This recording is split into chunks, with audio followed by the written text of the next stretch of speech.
Master of Ceremony today. My name is Shahira Amin. I'm an independent journalist and a women's rights activist. Never doubt that a small group of thoughtful, committed citizens can change the world. Indeed, it's the only thing that ever has changed the world. Margaret Mead once said this, and the women gathered here today at this gathering for change can, through dialogue and meaningful interaction with people who have forged their own paths of change, initiate change in their communities. Women in our region are often perceived and portrayed as submissive and weak, as victims. Given the patriarchal culture and the risks that many of us face every day on the street and in our own homes, this is understandable. But it's not the real picture. Many female activists and grassroots campaigners have been working for years to confront the challenges, demonstrating that they can lead change within their communities. Many women are educating members of their community about their rights. They're counseling other women and giving them the confidence to speak out and report cases of harassment, domestic violence, and sexual assault. They are spearheading campaigns, building networks to confront entrenched cultural attitudes and centuries-old practices like female genital mutilation. They're giving a voice to the voiceless and the unheard. And they are change makers, not victims. We are here today to inspire and be inspired. An understanding of our own identity is crucial if we want to inspire others. Women, even those in the most marginalized communities, can by developing the sense of self, establish a new identity within their communities. Education and mindset shifts are critical. Treating men as part of the solution is also key to bringing about real change. We hope to leave here with an expanded sense of possibility, with better knowledge on how to attain and protect our rights and lend support to others. Let's remember that from small ripples, an entire movement can grow. Without further ado, let me introduce our first speaker. Dr.Ismail Serageldin is the founding director of the Bibliotheca Alexandrina. He serves as chair of a number of advisory committees for academic, research, scientific and international institutions and civil society organizations. Dr. Serageldin has held many important international positions, including Vice President of the World Bank. He's published over 100 books and more than 500 papers on a variety of topics, has hosted a television program, and holds a master's degree and PhD from Harvard. And this from his website: "The world is my home, humanity is my family, non-violence is my creed, peace, justice, equality, and dignity for all is my purpose." Please welcome Dr. Ismail Serageldin.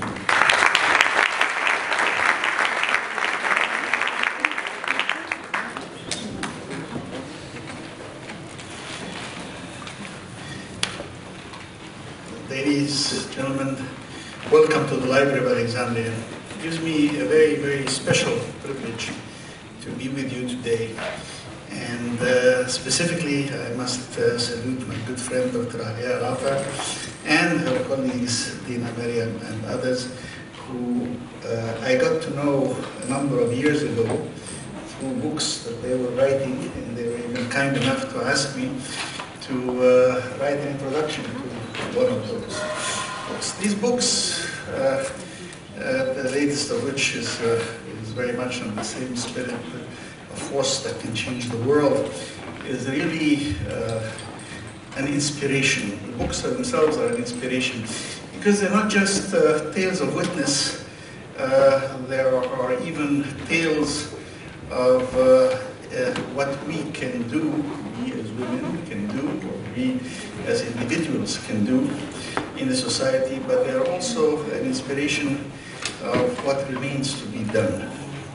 Now, it is not so long ago, I certainly, within a good part of my professional career in dealing with development issues, I was involved with the issue of what we today would call gender studies, but in those days were not referred to as gender studies, and where we started initially talking about with women in development.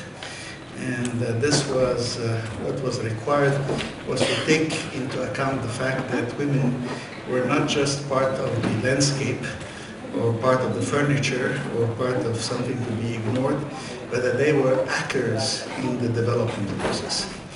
That was a big step at the time, but it was of course a very partial step. It was a very partial step because it did not recognize the centrality of women in the development process generally. When I say the centrality of women in the development process, it is because as an accumulation of evidence would mount, it became very clear that in fact our whole perception of development paradigms were wrong. So I can cite many, many examples of many friends of mine with whom I was involved in developing parts of this paradigm. I'm talking about almost 40 years ago. Take Grameen Bank. When Muhammad Yunus started, he had no intention of focusing on women. He was focusing on poverty. And he very quickly found out that, in fact, not only were women better credit risks, but in fact the real development occurred only when the credits went through women. And that in fact there is an enormous difference between how much the credit loan, these microcredits that went to the mother would benefit the children and the family versus if they went through the father. And so before he knew it, he ended up with a program that was 98% dedicated to women. Now, he did not start that way, but he gravitated based on the evidence. And that's just one of the examples.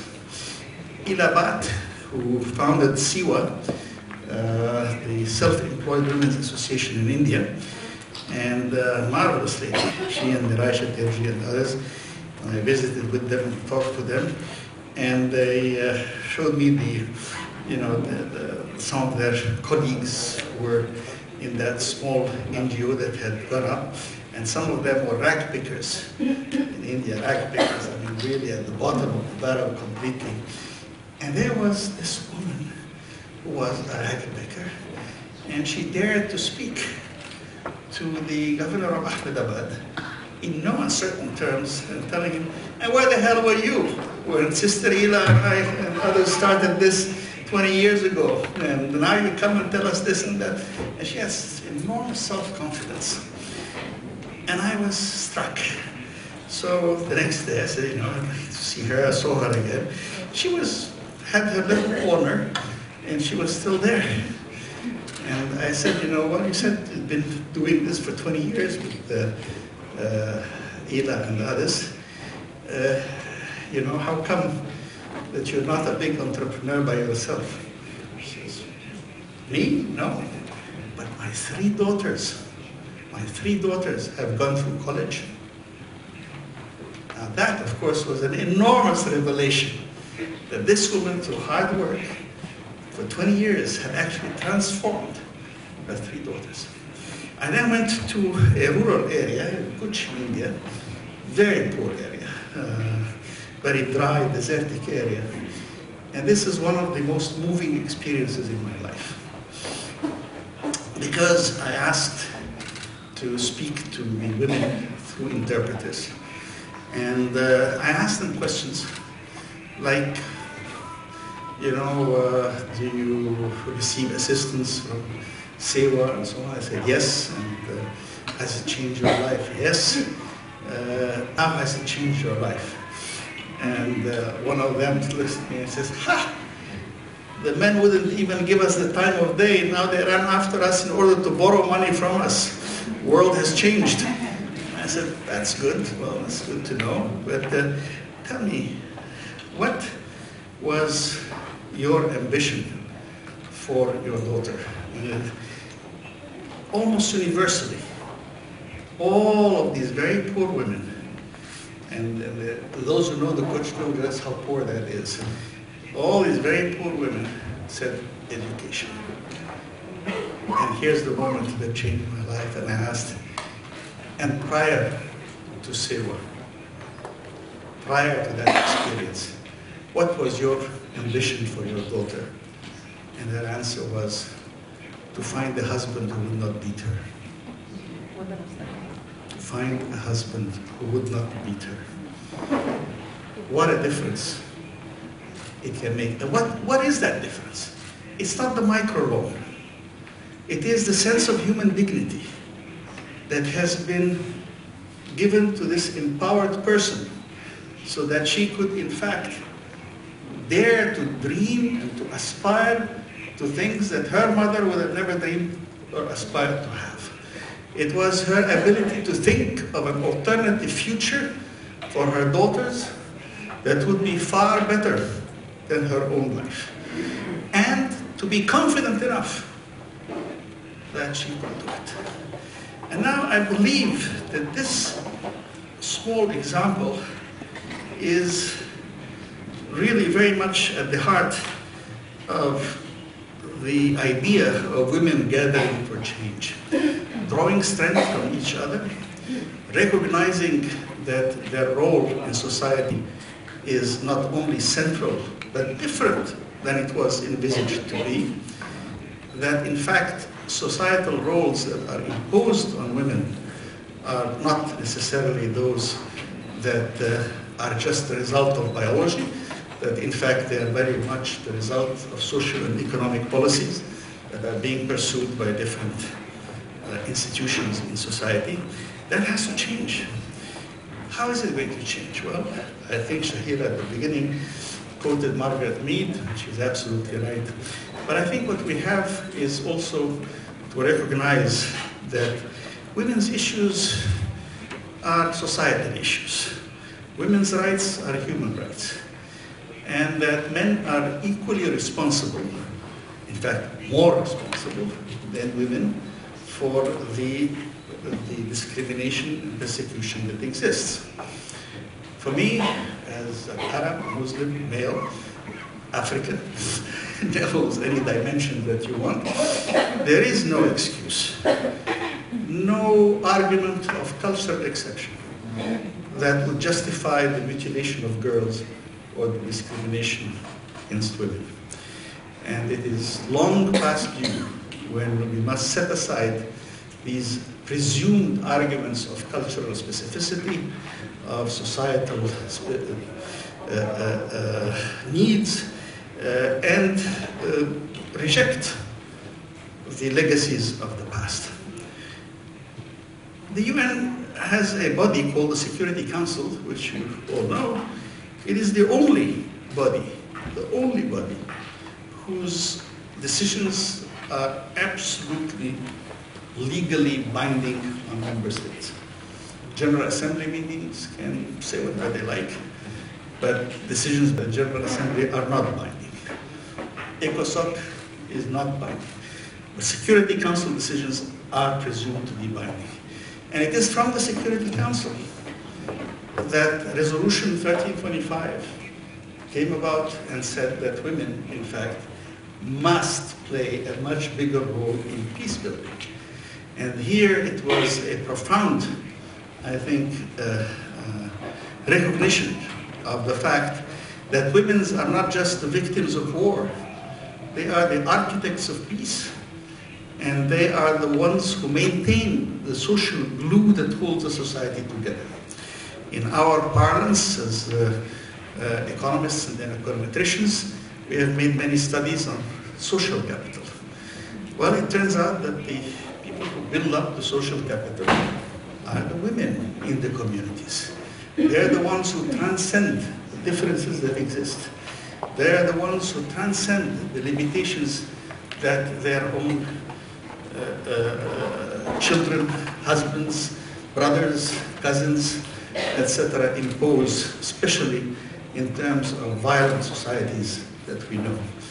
They're the only ones, in fact, who have been able to transcend that and to rebuild the social capital that holds a society together.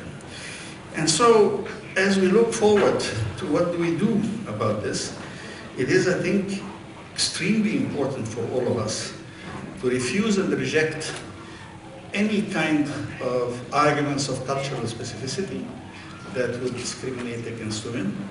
It is also important to know, yes, we want to empower the women of tomorrow, but as we train the women of tomorrow, we also have to retrain the men of yesterday, because we can't just leave them behind indefinitely, and that's another major task that we should all be engaged in. I think it is an inspiration for us all in the Library of Alexandria to welcome such a distinguished group, where I know that by looking at your program, that you will have much to say to each other, much to learn from each other, much to be inspired with from what you will hear from each other. But more important, I hope that you will also give enough space, not only to learn from past experience, but to give you space for dreams, to dream of what has not yet been thought of, what has not yet been done. For we are at the beginning of a new era, a dawn of a new age. Young people today cannot imagine that there was a time when, as I told my great grandchildren, that I lived in a time in Egypt when we did not have television. I said, television? No, you mean internet? No, I said, no, internet comes much later. I'm talking about television. When I was your age, kids, we had radio. This was, for them, that is just so beyond that. I think the next question was going to be, and did you have dinosaurs in the garden? Or something like that. They cannot believe that. Their world has changed. But fundamentally, the world is not about gadgets, it's not about television, it's not about internet, it is about human relations. It is about the extent to which they will learn in their own generation that the kinds of relations that many of us only dreamed were, in fact, not only are possible, are within their hands to make it happen. And thus, I do hope that be inspired by past experience, but allow your imaginations to roam, dare to dream, and dare to be bold about it. For were it not for dreamers, people will still be living in caves. Thank you very much.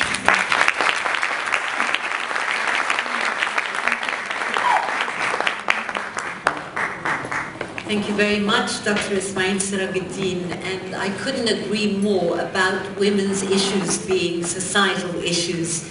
I produced a documentary for UN Women asking women on the streets what they wanted from the new president before he was elected.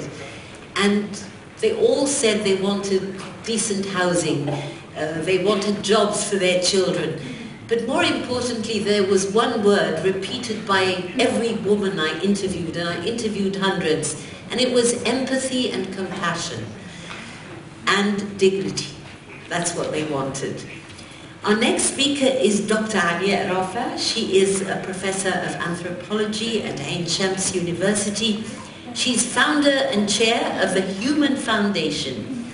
And she's written book chapters that were published in India, in Japan, in Morocco, Canada, and the United States, in addition to numerous academic articles. She's also written a chapter in a book called A Force Such as the World Has Never Known, Women Changing the World. An expert for the Arab League project on youth empowerment, Dr. Rafa is also active in several NGOs, and we'll hear more from her about the work of the Human Foundation. Please welcome Dr.